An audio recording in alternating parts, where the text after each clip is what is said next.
We live in a unique world in esports. We have some 3,000 schools around the world.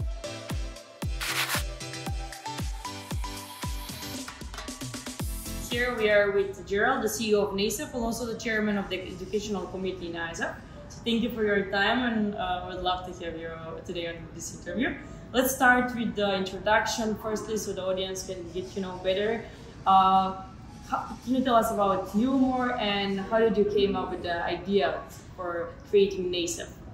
Well, first, it's great to be here, and thank you for the opportunity to share a little bit about who we are and what we do.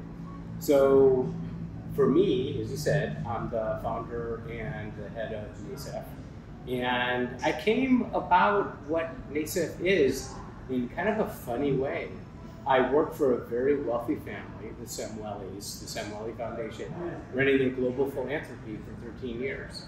And I wanted to do something that was innovative and unique. And when I started to look and do some research, because all of our work was around youth development, youth education, STEM education, I came across this thing known as esports. And I said, what is esports? And I started to look at it, and I realized that there were millions of kids who were playing esports and gaming. And I said, wow, what a great way to get kids together, give them an opportunity to play and have fun, and then learn at the same time. And that's really kind of what I went to the family with, and I said, I'd like money, help me go ahead and build out a program.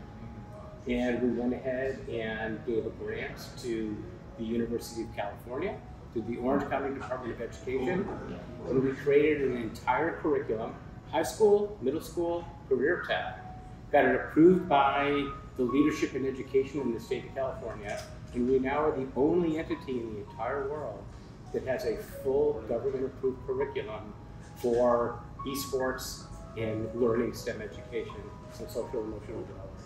How challenging is to teach people about the esports, what is esports, and to bring the ecosystem out there? It's very challenging. As you can imagine, most people think it's this. You're just playing. But when we say, who coded the game? Who built the website? Who's going ahead and doing the event management? Who's doing the data analytics? There's a whole world around esports, just like there is in any other sport and any other activity. And what we do is we use the concept of getting kids together in a club, and through that, we show them the opportunities that are there. Because like anything else in any sport, you might find a very small percentage of people who can make a living and be professional. But what do they do after that? How can they use their passion and what they enjoy doing to further careers and social good? Yes, definitely the future for for example, pro athletes that are playing esports, and esports is their job. After that, the future professions and everything, they are not seeing the future right now. They're not thinking about it, but this is a really important thing. So the idea and the job opportunities after the esports career, that's really important, and the education there is like missing, I think. Absolutely. I mean, one of the things we all strive for is we don't want to work in our life. We want to have fun. So let's have fun and make a living at the same time.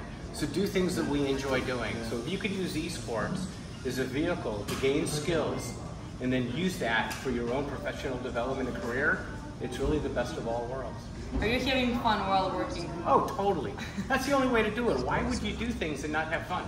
And what is the most interesting part of your job? Oh, probably conversations like this, so that I have the ability to go ahead and share with people the ideas of what you can be. It's the innovation, it's the creativity, it's the networking, it's the relationship building.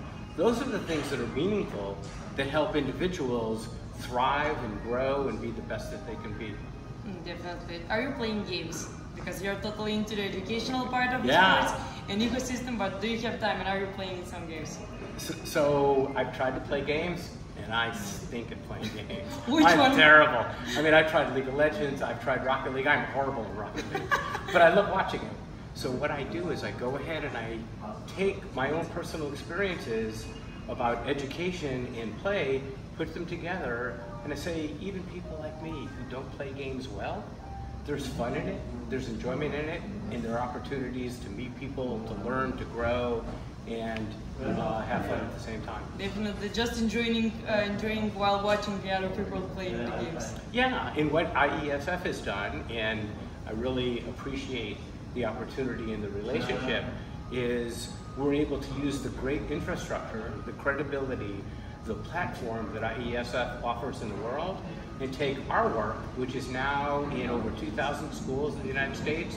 We have affiliates in 23 countries around the world, to be able to scale that out. And the combination of IESF and NASEF together is doing something that no one else in the world is doing in this field.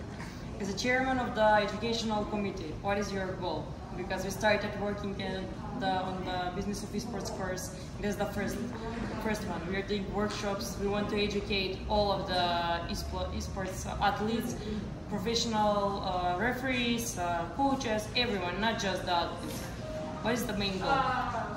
It's a good question. I think the main goal, for me at least, is how can you give individuals who may not be the grade A student, the great player in Rocket League, the great player in League of Legends, the great player in other kinds of activities in sports, an opportunity to see a future for themselves, to use esports as a vehicle, or what we say is a lens, for them to explore careers and opportunities for them to be the best that they can be.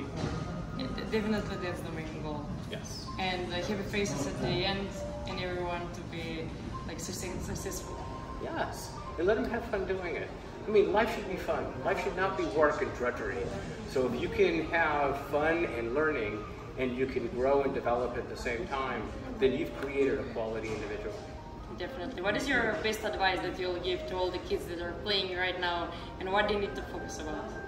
I think the first thing I would say is have fun.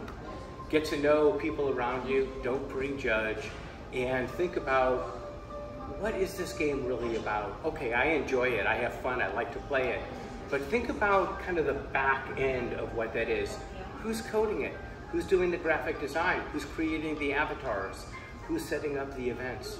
And think about which of those kinds of activities are most interesting to you, and then put all your drive and all your passion into making that happen. Thank you for your time. It was really nice talking to you today. And let's focus on our leveling up after this. There you go. Thank you. It's a pleasure.